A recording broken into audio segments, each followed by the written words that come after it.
simpana etni rationariv sijaka.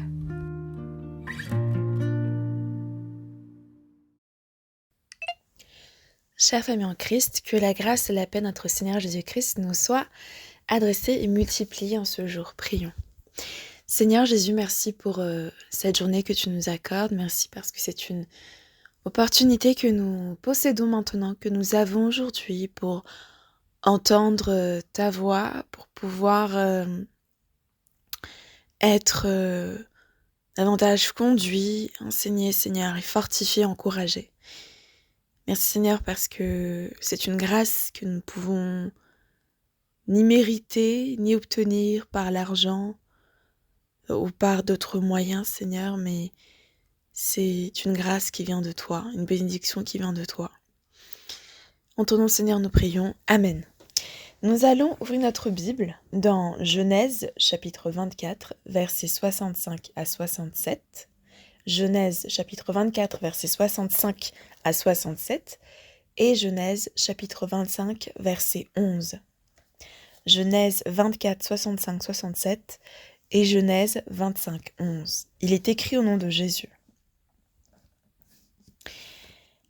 Elle dit au serviteur, « Qui est cet homme qui vient dans les champs à notre rencontre ?»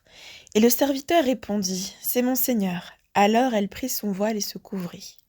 Le serviteur raconta à Isaac toutes les choses qu'il avait faites. Isaac conduisit Rebecca dans la tente de Sarah, sa mère. Il prit Rebecca qui devint sa femme, et il l'aima.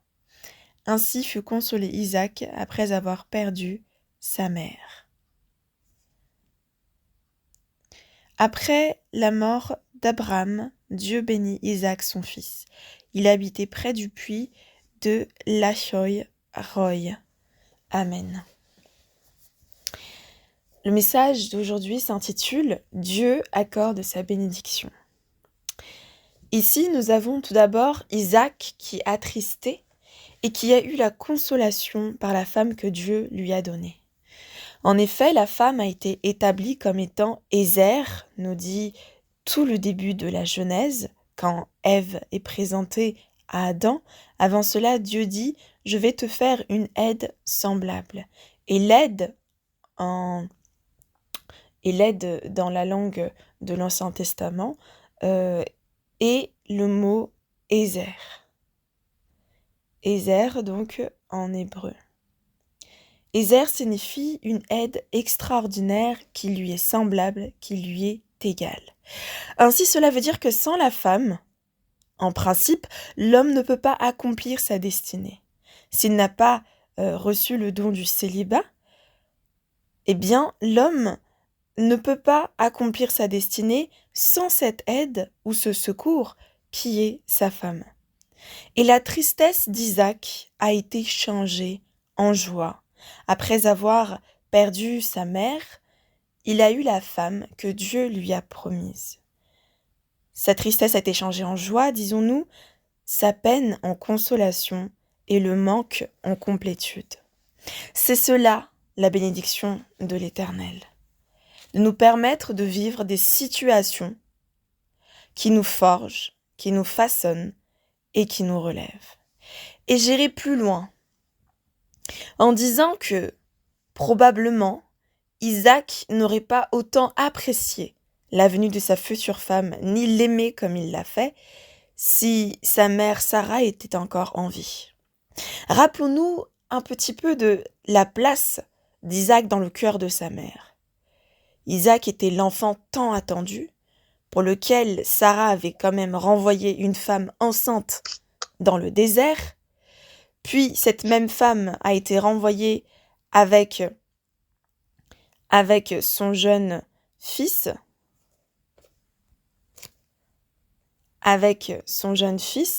qu'ils ont manqué d'eau et de nourriture, qu'ils ont été seuls et chassés dans le désert.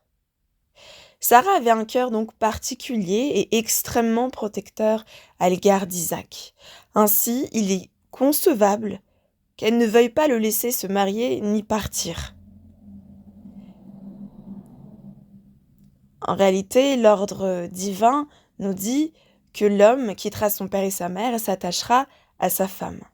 Et certainement, Sarah n'était pas prête pour ce détachement. Contrairement à Abraham, si on regarde donc ses actions, contrairement à Abraham qui était prêt à abandonner son fils sur l'autel en le sacrifiant donc parce que Dieu le lui avait demandé. Voilà donc pourquoi le départ de Sarah était finalement une bonne chose. En effet, dans Genèse chapitre 23, verset 1, que nous avons déjà eu comme Vatimpana, eh bien, la parole de Dieu nous indique que la vie de Sarah fut de 127 ans, telles sont les années de la vie de Sarah. Cela veut dire que Dieu avait déjà accordé un temps de vie, il avait accordé un temps qui était bon selon ce qu'il considérait comme étant bon. Et donc, ces années ont été arrêtées à l'avance avant que Isaac ne se marie. Ainsi, la perte d'Isaac de sa mère a été comblée. Dans Proverbes chapitre 18, verset 22, Proverbes chapitre 18, verset 22, la parole de Dieu nous dit que celui qui trouve une femme trouve le bonheur. Il a obtenu faveur de la part de l'Éternel. Cela nous montre bien donc que Isaac a obtenu la faveur et la bénédiction de Dieu, de la part de l'Éternel. Chère famille en Christ, et cela a probablement déjà été le cas pour nous, nous pouvons traverser certaines difficultés pour justement recevoir de la main de Dieu ce qu'il a promis.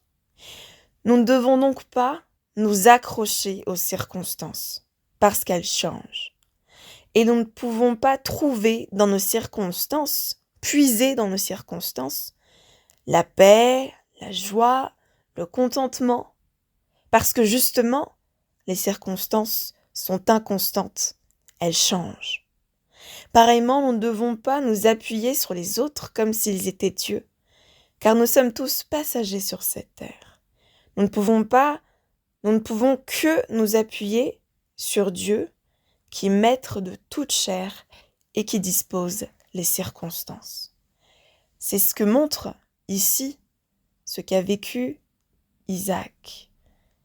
Et de ne pas nous appuyer donc ni sur les circonstances, ni sur les personnes, parce que nous sommes tous passagers sur cette terre et, par ailleurs, les circonstances sont changeantes. Secondement, dans Proverbes chapitre 10, verset 22, Proverbes chapitre 10, verset 22, le Seigneur dit dans sa parole, « C'est la bénédiction de l'Éternel qui enrichit, et il ne la fait suivre d'aucun chagrin. » Cela nous montre clairement que vouloir être béni par les autres ou par d'autres manières que par Dieu est quelque chose de mauvais et nous rapportera forcément du chagrin, du malheur ou même ne nous contentera tout simplement pas. Par exemple, le recours à la magie, au talisman, à l'astrologie, au vol, toutes sortes d'escroqueries, toutes sortes de violences. Ce ne sont pas des bénédictions mais des péchés.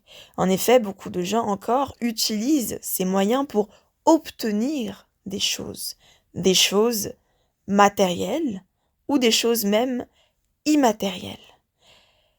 Et toutes les personnes qui s'adonnent à cela empruntent le chemin de la mort et le résultat du péché est la mort. Donc on ne peut pas prétendre obtenir une bénédiction de la part de Dieu si nous pratiquons notamment ces choses que nous avons citées.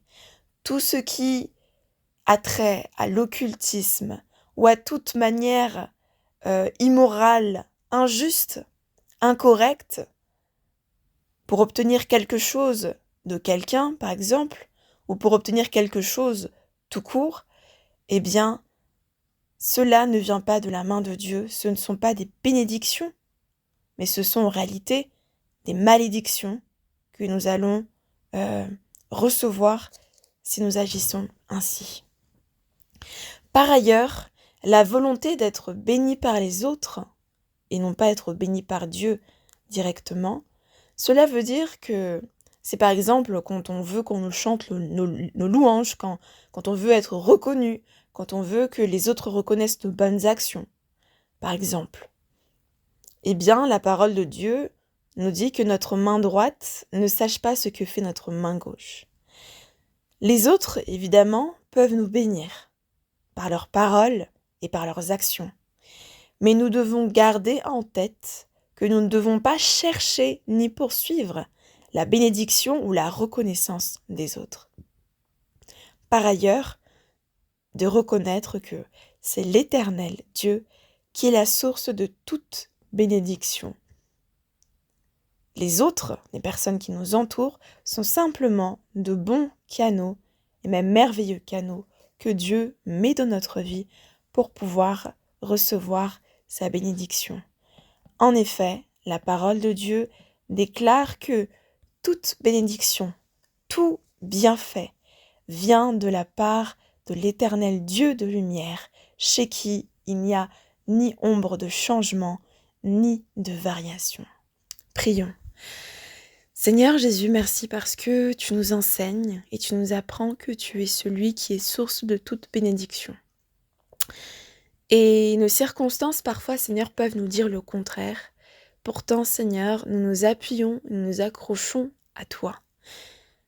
Car nous savons que tu es celui qui accorde la bénédiction et que tu ne fais suivre d'aucun chagrin les bénédictions que tu accordes. Nous savons, Seigneur, que tu es celui qui change la tristesse en joie, celui qui change la peine en consolation et celui qui change le manque en complétude. Nous savons aussi, Seigneur, que tu es le seul qui puisse véritablement nous bénir. Et nous appuyons, Seigneur, sur toi, non sur les circonstances ou même sur les autres. Nous savons que tu es la source ultime et parfaite de toute bénédiction. Ainsi, Seigneur, apprends-nous à tenir ta main et à marcher, Seigneur, selon tes voies pour pouvoir obtenir ta faveur à travers le sacrifice de notre Seigneur Jésus-Christ qui nous permet de nous approcher de toi et du trône de la grâce pour obtenir miséricorde et secours dans toutes nos circonstances. À toi l'honneur, la gloire, la puissance pour toute éternité.